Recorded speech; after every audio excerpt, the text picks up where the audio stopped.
জি 24 ঘন্টা Jack অলিভল studio থেকে আমি সব্যসাচী শুরু করছি ৫টার ৫।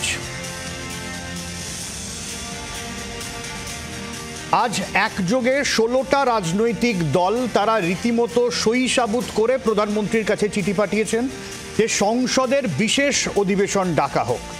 কেন বিশেষ অধিবেশন ডাকা হবে এই নিয়ে বলতে গিয়ে বেশ কিছু গুরুত্বপূর্ণ প্রশ্ন, যে প্রশ্ন কেন্দ্রের কাছে অস্বস্তিকর হতে চলেছে বলেই মনে করছে রাজনৈতিক মহল। কি প্রশ্ন আমরা ধরে ধরে আলোচনা করব। প্রথমে আমাদের সঙ্গে যারা এই নিয়ে রয়েছেন আলোচনায় একটু আলাপ করিয়ে দিই। আমাদের সঙ্গে বিজেপির তরফ থেকে রয়েছেন প্রীতম দত্ত, কংগ্রেসের অভিষেক বন্দ্যোপাধ্যায় রয়েছেন আমাদের সঙ্গে। তবে শুরুতে আমি পার্থপ্রতিম রায় তৃণমূলের রয়েছেন, পার্থদার কাছে আসবো। তবে তার আগে ডেরেক ওব্রায়েন ঠিক কি বলেছেন শোনাবো। This is not a decision of the parliamentary parties of these parties.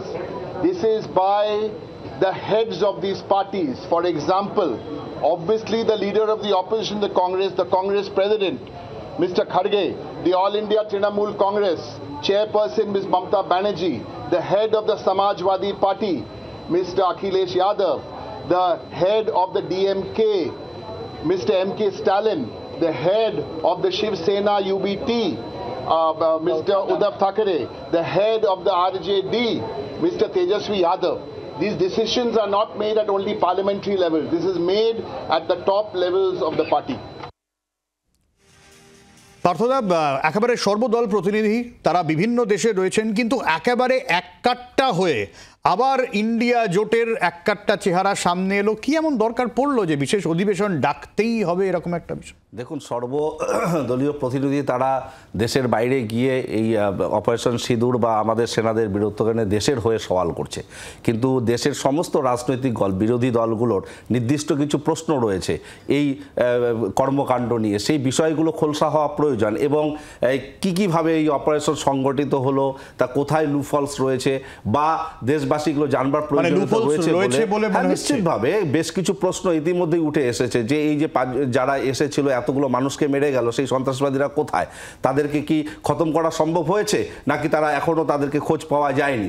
এ ধরনের অনেক ধরনের প্রশ্ন রয়েছে। হঠাৎ করে ট্রাম্প মধ্যখানে কেন এসে এই মধ্যস্থতাকারীর ভূমিকা গ্রহণ করলেন বা আগ বাড়িয়ে তিনি সিজ ফায়ারের কথা বললেন, এই যে বিষয়গুলো সেগুলো নিয়ে প্রশ্ন রয়েছে। মাননীয় মুখ্যমন্ত্রী, আমাদের দলের সর্বোচ্চ নেত্রী মমতা বন্দ্যোপাধ্যায়, তিনিও বলেছেন যে একটা বিশেষ অধিবেশন দরকার। সর্বদলীয় সমস্ত রাজনৈতিক দল, বিরোধী দলগুলো তারাও প্রধানমন্ত্রীর কাছে চিঠি লিখেছে, একটা সংসদের বিশেষ অধিবেশন ডাকা দরকার। বিগত দিনের ইনস্ট্যান্স রয়েছে 2008, 1971 এই ধরনের ঘটনা ঘটেছে, স্বাভাবিকভাবে এটা করা প্রয়োজনীয়তা রয়েছে। প্রথম প্রশ্ন হচ্ছে যে জেনারেল অনিল চৌহান, যিনি আমাদের সিডিএস এর প্রধান, মানে চিফ অফ ডিফেন্স স্টাফ, সেই ভদ্রলোক, আমার খুব বিনীত প্রশ্ন, আমি তো আশা করেছিলাম আমি তো আশা করেছিলাম তোমাদের যারা সহকর্মী ভারতবর্ষে আছে তাদেরকে সাক্ষাৎকার দেবে। তিনি ব্লুমবার্গকে কেন সাক্ষাৎকার দিলেন এবং সেখানে গিয়ে কেন স্বীকার করলেন যে আমার সেনাবাহিনীর অধীনস্থ কোনো সেনা ইনফ্রাস্ট্রাকচার, সেটা একটা প্লেন হতে পারে, সেটা রাফায়েল যা খুশি হতে, সেটা ধ্বংস হয়েছে, এটা এবং সেটা বিদেশের মাটিতে কেন বলা হবে? যদি সেটা স্ট্র্যাটেজিক ইনফরমেশন হয়, সেটা জানার অধিকার কি তোমাদের নেই? তোমরা কি ভারতবর্ষের গণতন্ত্রের চতুর্থ স্তম্ভ নও? সিঙ্গাপুরের ব্লুমবার্গে কেন এই খবরটা দিতে হবে? আমরা যখন জানতে পারলাম যে 22শে এপ্রিল অল পার্টি মিটিং হবে, নরেন্দ্র মোদী বিদেশ থেকে ভারতবর্ষে ফেরত এলেন, কেন সেই মিটিংটাতে অংশগ্রহণ করলেন না? ওনার কাছে অগ্রাধিকার কোনটা? উনি আজ অব্দি পুঞ্চ রাজৌরি যেতে পারলেন না, উনি আলিপুরদুয়ার চলে এলেন, আলিপুরদুয়ারে 100 বার আসবেন, কিন্তু উনি ওনার কাছে কি পুঞ্চ রাজৌরিটা অগ্রাধিকারের ভেতর পড়ে না? এইটা প্রশ্ন এটা। 5 জন যে এসছিল, 5 জন এলো কি করে? তুমি নিজে কাশ্মীরে গেছো, তুমি একাধিকবার, তোমার নিজের ভ্লগ রয়েছে, কাশ্মীরে নামলে তোমার এখানকার সিম কাজ করে না, সেখানে দাঁড়িয়ে দীর্ঘকালীন ভিত্তিতে ওরা যেই কি করতে পারো, এই প্রশ্নগুলো আমরা কাকে করব? এখানে টকশোতে করব? ভারতবর্ষের প্রধানমন্ত্রী ইজ এন্টাইটেলড অ্যান্ড অ্যাকাউন্টেবল শব্দটার মানেটা বুঝতে হবে, তার দায় এবং দায়িত্ব আছে, এবং সেই কারণে সর্বদলীয় বৈঠকের আবেদন। এবং last but not the least, এটা আমরা বলছি না, সব জায়গাতে লেখা আছে হু ইজ ডোনাল্ড ট্রাম্প, এবং যে মিমটা হচ্ছে অত্যন্ত লজ্জাজনক মিম, কিন্তু দুর্ভাগ্যজনকভাবে সেই মিমটার মানে কোথাও না কোথাও বাস্তবতা আমরা দেখতে পাচ্ছি যে রক্তে রক্তে সিঁদুর, কিন্তু ট্রাম্প বকলে কেন ভয় ইঁদুর, এই প্রশ্নগুলো। আচ্ছা, আমি প্রীতমের কাছে আসার আগে সঞ্জয় রাউত, শিবসেনা ইউবিটি, তিনি কি বলেছেন শুনি, আমি প্রীতমের কাছে আসছি। अगर प्रेसिडेंट ट्रम्प से कहने से आप युद्ध विराम कर सकते हो तो देश की जो मुख्य अपोजिशन पार्टी के कहने से आप स्पेशल सेशन क्यों नहीं बुला रहे हो? क्या हमको स्पेशल सेशन के लिए प्रेसिडेंट ट्रम्प के पास जाना पड़ेगा? প্রীতম, তোমার মনে থাকবে যখন সিজফায়ার ঘোষণা করলেন ডোনাল্ড ট্রাম্প, তখন সোশ্যাল মিডিয়ায় মিম ছড়িয়ে গিয়েছিল যে অমুক জেলার মুখিয়া ডোনাল্ড ট্রাম্প, সব কিছুতেই এবারে ডোনাল্ড ট্রাম্পের ইন্টারফেয়ার। তারপরে একবার নয় বারবার একই কথা বলে গেছেন যে আমি সংঘর্ষ বিরতি করেছি, আমি সংঘর্ষ বিরতি করেছি। প্রথম কথা হচ্ছে, আজকে তোমার ক্যামেরার মাধ্যমে ভারতবর্ষের প্রত্যেক মানুষ, তোমার দর্শকদের বলতে চাই যে বারবার আমাদের আর্মি এসে, দুইজন মহিলা অফিসার এসে বলেছেন, আমাদের ডিজিএমও এসে বলেছেন যে operation Sindoor is on pause. তো সেটা এখনও শেষ হয়ে যায়নি। সেকেন্ড হচ্ছে, ডোনাল্ড ট্রাম্পের কথা যদি সবটা মানো তাহলে প্রত্যেকটা কথা মানতে হবে। ডোনাল্ড ট্রাম্প ইলেকশনে কি বলেছিলেন যে মোদি খুব শক্তিশালী একজন ভদ্রলোক, ওনাকে বলেছিলাম যে যেই কান্ট্রিটা তোমাকে খুব ডিস্টার্ব করে আমি তার সাথে ব্যবস্থা করব। উনি আমাকে বলেছিলেন নো, মোদিজি বলেছিলেন যে I will do it, I will do it, I will do it. এটাও সত্য। তোমার 8th মেতে ট্রাম্প কি বলেছিলেন? Tit for tat. Who is tit and what is tat? আমরা সবাই জানি। পাকিস্তানি জঙ্গিরা পাকিস্তানে এসে বদমাইশি করেছিল, আমরা তার যোগ্য জবাব দিয়েছি। সেম 9th মে জেডি ভান্স কি বলেছিল? যে we don't, it is not our business, এবং এটা ওনাদের দ্বিপাক্ষিক ব্যাপার, ওনারা বুঝেনি। হঠাৎ কি হয়ে গেল এমন যে 24 ঘন্টার মধ্যে ট্রাম্পকে ওরা টুইট করতে হলো? এবং আমরা কেউ কিছু বলিনি, কিন্তু ট্রাম্পই ওই নিউক্লিয়ার অ্যাঙ্গেলটা নিয়ে এসছেন। তার মানে আপনার আবার সেম এই 14ই মে, 14th মেতে, আমি ক্রোনোলজিটা বলছি, 14th মেতে এক্সটার্নাল অ্যাফেয়ার্সের যে হোয়াইট হাউসের ভদ্রলোক, তাকে জিজ্ঞেস করা হলো যে আচ্ছা আপনার A305 ওই তেজস্ক্রিয় মাপার বিমানটি হঠাৎ পাকিস্তানে কেন গেছে? উনি ডিনাই করেননি। উনি বলেছেন আমার অধিকার নেই এই প্রশ্নের জবাব দেওয়ার। তারপর 15th মেতে ট্রাম্প বলল কি, আমি কোনো মিডিয়েশন করিনি, আমি শুধু হেল্প করার চেষ্টা করেছিলাম। তার মানে ঠিক ট্রাম্পের কথা মানতে গেলে সবটাই মানতে হবে। এবং আজকে সবচেয়ে দুঃখের কারণ কি জানো? যে আজকে ভারতবর্ষের, আচ্ছা তার মানে আমি তোমার কাছেই আসবো, মানে ট্রাম্পের কথা হয় সবটা মানবো, নয় সবটা মানবো না, এই তো? তাই তো বললাম আমি। তার মানে ট্রাম্প, আমি যদি সব কটা ট্রাম্পের মেনে নিই, যে নরেন্দ্র মোদীকে নিয়ে তিনি যে কথা বলেছেন তিনি টাফ মিডিয়েটার, তার মানে এইটাও আমাকে মানতে হচ্ছে। আর যদি এটা না মানি তাহলে ওই কথাগুলোও মানবো না। তার মানে কি, তার নিউক্লিয়ার পয়েন্টটা আছে, তার নিউক্লিয়ার ব্যাপারটা হয়েছে। নূর খান এয়ারপোর্টে কিছুটা হয়েছে, নাহলে সারগোতা যেটা আমাদের থেকে কয়েকশো, জাস্ট 150 কিলোমিটার দূরে, সেখানে কিছুটা হয়েছে। সেই জন্য পজ আছে অপারেশন। এটা যদি আমাদের সোকল শিক্ষিত রাজনৈতিক বন্ধুরা না বুঝতে পারেন, দেশের অপমান করেন, তাহলে করবেই। এই রাহুল গান্ধী, আমরা যখন এই অপারেশন চলছিল, মনে হচ্ছে একটা টুইট এসেছিল আমাদের প্রধানমন্ত্রীর মুন্ডু কাটা, এবং এই রাহুল গান্ধী তো বিদেশের মাটিতে লন্ডন আমেরিকা দিকে বল ডেমোক্রেসি ধ্বজাধারীরা কেন ইন্ডিয়াকে দেখছেন না? আরে আচ্ছা, এটা এই ভদ্রলোক তো আজকে যারা বারবার বিদেশের, মানে নিজের আর্মিকে বিশ্বাস না করে বারবার বিদেশের থেকে হেল্প চান, বারবার আর্মি যখন সার্জিক্যাল স্ট্রাইক করেছিল প্রথমে একটার পর একটা 2016 থেকে শুরু করে, তখনও প্রমাণ চেয়েছিলেন, 2019-এও প্রমাণ চেয়েছিলেন। এই জন্য এবার সব প্রমাণ দেওয়ার পর বলছেন। লাস্ট লাইন এটা বলবো যে আজকে দুর্ভাগ্যের বিষয়, পাকিস্তানের মিডিয়াতে যখন আলোচনা হচ্ছে না, তখন আমাদের বিরোধী দলের লোকজনের কথাগুলো তুলে ধরছে, এবং ওদের যে ডসিয়ার, সেই ডসিয়ারের মধ্যে বিরোধী দলের লোকজনের কথা আছে, মমতা ব্যানার্জি আর রাহুল গান্ধী। ওকে আমি খুব সংক্ষেপে উত্তর পার্থদা, তারপরে অভিষেকের কাছে আসবো। দেখুন, ডোনাল্ড ট্রাম্প যেহেতু নির্দিষ্টভাবে ক্যাটেগরিক্যালি বলেছে যে এতে মেডিয়েটর করেছে এবং এই যুদ্ধবিরতি ঘোষণা করেছে, তাহলে কেন একটা প্রবল প্রেস বিজ্ঞপ্তি আমাদের দেশের পক্ষ থেকে হলো না? না আমেরিকার কথা বা ট্রাম্প কোনো মধ্যস্থতা করেনি, এ ধরনের বক্তব্য এবং ডোনাল্ড ট্রাম্পের ওই বিষয়টাকে উদ্ধৃতি করে কেন বলা হলো না? কোথায় সেই দুর্বলতা, আমরা সেটা জানতে চাই, দেশবাসী জানতে চায়। নিশ্চিতভাবে ভারতবর্ষের সার্বভৌমত্বের এটা প্রশ্ন, সেই প্রশ্নের জায়গায় দাঁড়িয়ে দেশবাসী এই নৈতিক প্রশ্ন করবার অধিকার রয়েছে, বিরোধী রাজনৈতিক দলগুলোর নৈতিক অধিকার রয়েছে যে ট্রাম্প যেহেতু এটা বলেছেন, টুইট করেছেন, সেটাকে নস্যাৎ করে দিয়ে কেন বড় ধরনের বিবৃতি দেওয়া হলো না?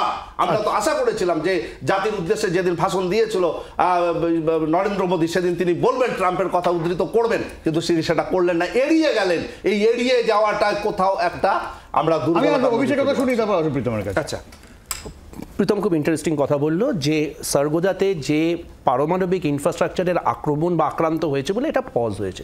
সেই প্রশ্নের উত্তর দেওয়ার ট্রাম্প নাকি বলছে এই ব্যাখ্যাটা দেওয়ার জন্য ও এন্টাইটেল নয়, ওইটা এই ব্যাখ্যাটা দেওয়ার জন্য আমার স্বরাষ্ট্রমন্ত্রী এন্টাইটেল, এবং সেই কারণে সব থেকে ইম্পর্টেন্ট ব্যাপারটা ডিজিএম স্বরাষ্ট্রমন্ত্রীকে বলে। আর ডোনাল্ড ট্রাম্প ইউএস কোর্টে 29 মে কি বলেছে, জাস্ট একটু কোট করছি আমি,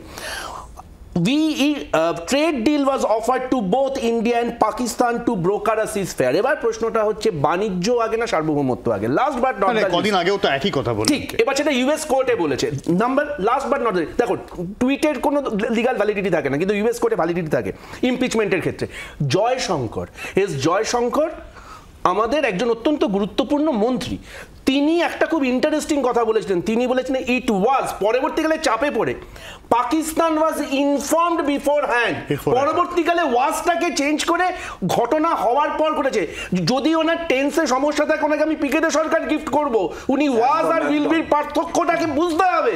এবং যদি জেনে থাকে, আমি যদি আমার প্রতিপক্ষের বাড়িতে আক্রমণ করতে যাই, আমি কি রঘু ডাকাত যে ফোন করে ভাই শোন আমি তোর বাড়িতে ডাকাতি করতে যাচ্ছি? এই প্রশ্নগুলো আমরা জি 24 ঘন্টার এই মঞ্চে আমরা এই আলোচনা করব না। আমার প্রধানমন্ত্রী, আমার স্বরাষ্ট্রমন্ত্রী, তাকে আমি ভোট না দিলেও সে আমার প্রধানমন্ত্রী, তাকে উত্তর দিতে হবে। আমার মনে হয় আমি যে ক্রোনোলজি অফ ট্রাম্পস কনভারসেশনটা বললাম, ও কি ট্রাম্পের মুখপাত্র? আমি তোমাকে ট্রাম্পের মুখপাত্র? আমি তোমার সব বলিনি। আমি 15 মেতে ট্রাম্প যে বললো যে আমি মিডিয়েশনে নেই, তার মানে সেটা ঠিক না। আমি তো এই জন্যই বললাম, হয় ওনারটা পুরোটা মানো। আরে আমি তো তাই বলছি, ট্রাম্প মন্ত্রী হিসেবে আমি ট্রাম্পকে বিশ্বাস করি না, আমি ট্রাম্পকে বিশ্বাস করি না। কিন্তু ও যে কনফিডেন্স দেখাচ্ছে, প্রীতমের কনফিডেন্স 10% কনফিডেন্স নরেন্দ্র মোদী দেখাচ্ছে না, প্রীতমের কনফিডেন্স 10% কনফিডেন্স অমিত শাহ দেখাচ্ছে না। আমরা এই কনফিডেন্সটা পার্লামেন্টে দেখতে চাই, প্রীতমের কনফিডেন্স। আজকে আমি একটা কথা বলবো, আজকে আমি জানি না 2024-এর কাছে এটা এসছে কিনা, পাকিস্তান যে ডসিয়াটা দিয়েছে আরো 8 জায়গায় এই আস্তে আস্তে বেরোচ্ছে। অপারেশন সিন্দুর কি হয়েছিল এখনো চলছে, কোথায় পাকিস্তানের আমাদের বিরোধীরা ভারতবর্ষের বলে যাচ্ছে। আমি পাকিস্তানে থাকি না, আমি ভারতবর্ষে থাকি, আমি পাকিস্তানে থাকি না। আমরা পরেরটা আসি। এই যে প্রশ্নগুলো উঠে আসবে, এই প্রশ্নগুলোর জবাব দেওয়ার নৈতিক দায়িত্ব। এক মিনিট প্রীতম, এই যে প্রীতম মানে এই নরেন্দ্র মোদীর মুন্ডু কাটা ছবি নিয়ে বিতর্ক, আমি মনোজ ঝা তিনি কি বলেছেন আজকে সেই বক্তব্যে আসবো, তারপরে আসছি আবার আলোচনায়।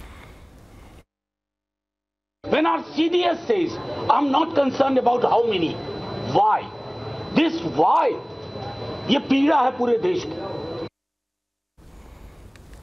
প্রীতম, সিডিএস এর বক্তব্যে আজকে একটা আঁচ পাওয়া গেছে যে আমাদের কিছু যুদ্ধবিমান ক্ষতিগ্রস্ত হয়েছে, কটা সেটা পরের বিষয়। যখন রাহুল গান্ধী প্রশ্ন তুললেন, আমরা দেখলাম সেই একই ছবি, যেখানে আসিম মুনিরের পাশে রাহুল গান্ধীর মুখের ছবি এবং তিনি বিশ্বাসঘাতক, এইরকম একটা ন্যারেটিভ কিন্তু সেট করা হয়েছিল। কে করেছে? প্রথম কথা হচ্ছে যে আগের খুব ইম্পর্টেন্ট প্রশ্ন, তুমি দেখো দেশের নিরাপত্তার ব্যাপারে অনেক কিছু, অনেক বার্তা, অপারেশন অনেক কিছু, অনেক বার্তা দেওয়া হয়েছে, ইনডাইরেক্টলি ডাইরেক্টলি। আজকে তুমি দেখেছো যে আমাদের L5 এবং যে 15 যে বিমানের কি অবস্থা, স্টকের অবস্থা চ্যানেল দেখে নিচ্ছি। এবং এই যে আজকে সিডিএসটা কেন বলেছে যে আমাদের কিছু বিমানের কিছু প্রবলেম হয়েছিল, কিন্তু যখন জিজ্ঞেস করেছে দেখি পাকিস্তান অ্যাটাক করে ফেলে দিয়েছে, তুমি বলেছে না, ইটস নট লাইক দ্যাট।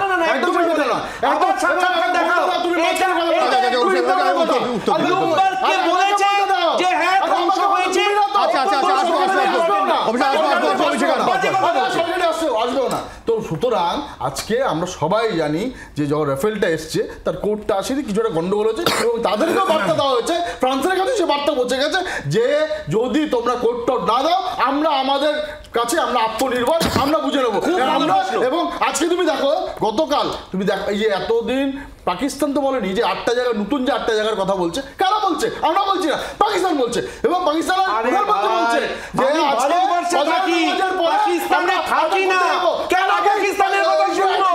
আমি পাকিস্তানকে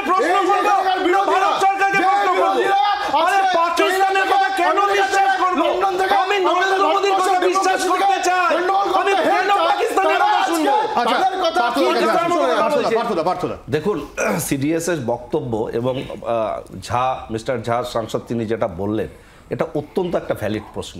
এই কারণেই ভ্যালিড প্রশ্ন যে কি হয়েছে এই বিষয়টা বিশদে জানা ভারতবর্ষের মানুষের অধিকার রয়েছে নিশ্চিতভাবে, এবং তাই জন্যে আজকে একটা জয়েন্ট পার্লামেন্টারি সেশন, বিশেষ অধিবেশন ডাকার আহ্বান, অনুরোধ প্রধানমন্ত্রীর কাছে করা হয়েছে। কে কারণে করা হয়েছে? যে নেগলিজেন্সি, যে লুপফলস, যে বিষয়গুলো এখনো হাইড অ্যান্ড সিক পর্যায়ে আছে সেটার একটা তুমি বলছো কিছু নিশ্চিতভাবে লুকোচ্ছে, না হলে সিডিএস এর এই বক্তব্য কিন্তু আমাদের মনে অনেক প্রশ্নের দানা বাঁধছে। এই জায়গাগুলো কিন্তু পরিষ্কার হওয়া দরকার, দেশবাসীর জানার অধিকার। একই কথা আমি বলে দিচ্ছি,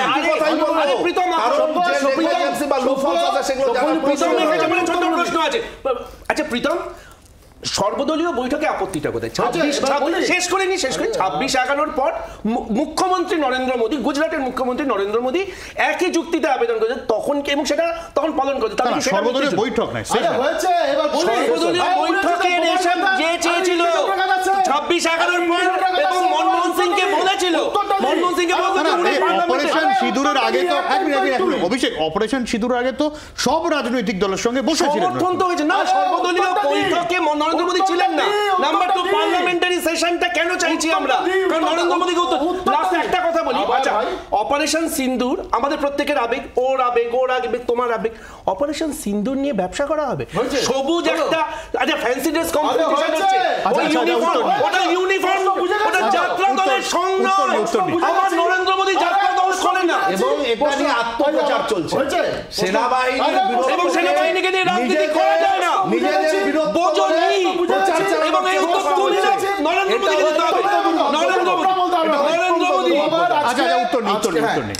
প্রথম কথা হচ্ছে, তোমার এক্সটার্নাল অ্যাফেয়ার্সের পার্লামেন্টারি কমিটি আছে একটা, তার চেয়ারম্যানকে জানো? তার চেয়ারম্যান হচ্ছে বিরোধী কংগ্রেসের রেকমেন্ড করা শশী থারুর। উনি মানে আপনার এক্সটার্নাল অ্যাফেয়ার্সটা বেশি ভালো জানেন। এবং এই আজকে তুমি বলো তো, যখন এই আমাদের অনেক এমপিরা বাইরে যাচ্ছে, তার আগে কে ব্রিফিং করেছে? আমাদের বিক্রম মিস্ত্রি, যিনি এক্সটার্নাল অ্যাফেয়ার্সের সেক্রেটারি। এর আগেও দুবার ব্রিফিং হয়েছে। যদি এনারা ব্রিফিং নেওয়ার পর অভিষেক ব্যানার্জি যদি পার্থদাকে না বলে, আর শশী থারুর যদি আমার ভাইকে না বলে, তাহলে এটার দায়িত্ব তো আমাদের না। বারবার বলা হয়েছে আমাকে বলতে বলছো যে আমাদের প্রতিনিধিরা গেছে, তারা আমাদেরকে জানাবে। আমরা প্রধানমন্ত্রীর বক্তব্য জানতে চাই, আমরা স্বরাষ্ট্রমন্ত্রীর বক্তব্য জানতে চাই, সেটা পার্লামেন্টের ভেতরে জানতে চাই, এবং আমাদের বিরোধীদের যে প্রশ্নগুলো রয়েছে সেই প্রশ্নটা বুঝেছি না, তাহলে তোমরা কেন পার্লামেন্টে এই সেশনটাতে গড়িবসি করছো? তার মানে দুজনে পুরো ইন্ডিজোটের কথাতে সভ্য, তোমার দর্শকরা দেখছে, এটা প্রমাণিত হয়ে গেল যে তাদের অপারেশন সিন্দুর নিয়ে কি হয়েছে না হয়েছে সেটা জানার দরকার নেই। ওনারা পলিটিক্যালি নরেন্দ্র মোদীকে অ্যাটাক করতে গেছে, নরেন্দ্র মোদীকে বলতে গেছে, এইটাই মানুষ বুঝছে, এইটাই মানুষ বুঝছে। তোমরা পলিটিক্যালাইজ করবে, সেটাতে কোনো আপত্তি নেই। আজকে বিরোধীরা প্রশ্ন করলে বিরোধীরা প্রশ্ন করলে অপারেশন সিন্দুরকে কেন করা হচ্ছে? ডিফেন্স কমিটি এই ধরনের কথা বলার অধিকার কারা পলিটিসাইজ করছে? প্রীতম, কারা পলিটিসাইজ করছে অপারেশন সিন্দুর নিয়ে? দেখো, আজকে এই অপারেশন সিন্দুর হবে, এর আগে 71-এ যুদ্ধ হবে, তার ডিসিশনটা কে নেয়? আর্মি নেয়? ডিসিশনটা নেয় কারা? ডিসিশনটা নেয় হচ্ছে পলিটিক্যাল ফোর্স। বারবার ডিসিশনটা তাই না। এবং বারবার আমরা যে ধরুন এই 71,000 সৈন্য পাকিস্তানে ছেড়ে দিয়েছিলাম, আমাদের 54 জন ভারতীয় সৈন্যকে নিয়ে আসতে পারেনি, আমরা কোথায় হেরে গেছি? আমরা ডিপ্লোম্যাটিক টেবিলে বারবার হেরে গেছি। তো সুতরাং আজকে পলিটিক্যাল উইলিংনেসটা আজকে যেই জায়গায় আছে, সেই জন্য এর আগে 71-এর ক্রেডিটটা কেন নেয়? তুমি কংগ্রেসের টুইট দেখো, কংগ্রেসের টুইটটা দেখো। তৃণমূল তো সর্বভারতীয় না, কোনোদিনও যাবেও না, ওদের নিয়ে কথা বলে লাভ নেই। আচ্ছা, তবু ইন্ডিজোটে আছে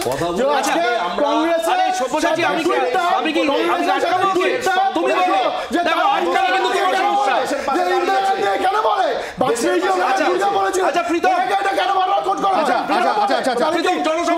তোমার আজকে আর্মি চিফ ছিলেন, আর্মি চিফ ছিলেন, ইন্দিরা গান্ধী আর্মি চিফ ছিলেন। উত্তর দাও, ইন্দিরা গান্ধীকে আর্মি চিফ ছিলেন না? সুতরাং তুমিও আমার মাঝখানে বলেছো, সুতরাং ইন্দিরা গান্ধী আর্মি চিফ ছিলেন। 71-এ আজকে কেন ইন্দিরা গান্ধীকে বলা? তখন দেখো আজকে, তখন এগুলো বলাই ছিল না, এগুলো প্রশ্ন ছিলই না। যা প্রশ্ন করি না তার উত্তর দিচ্ছে, যা প্রশ্ন করি তার উত্তর দিচ্ছে না।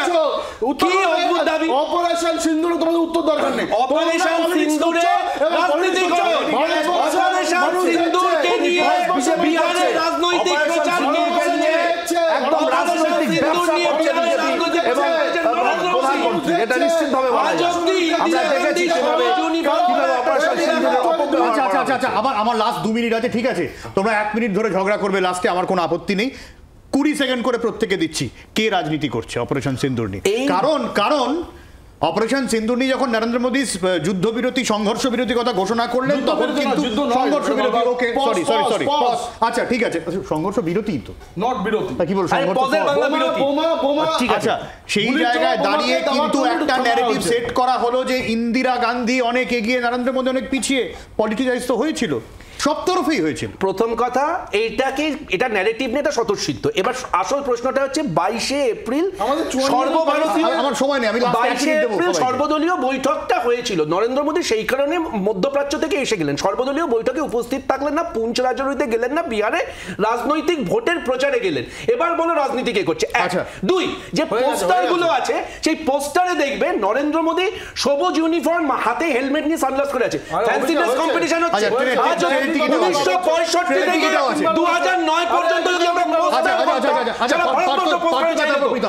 ওয়েব সিরিজ করি না, কুমার ভট্টাকে নিয়েও রাজনীতি করেছে বিজেপি। এই অপারেশন সিঁদুর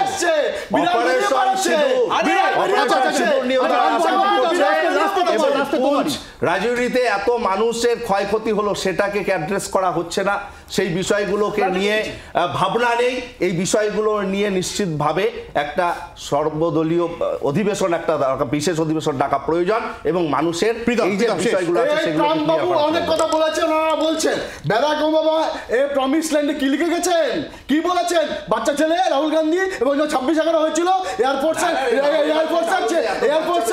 অফিসারকে বলছিল যে আমরা অ্যাটাক করবো, তখন সোনিয়া গান্ধী এবং তার কাঠপুতলি প্রাইম মিনিস্টার কিছু করতে না করেছে, কিছু করতে না করে তার সুতরাং ব্যারাকের জন্য তার সেটাকে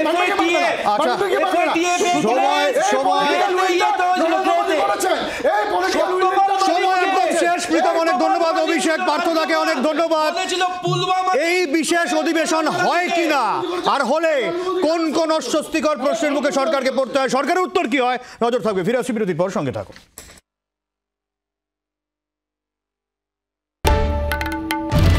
বাংলার আওয়াজ, বাঙালির আবেগ, জি 24 ঘন্টা।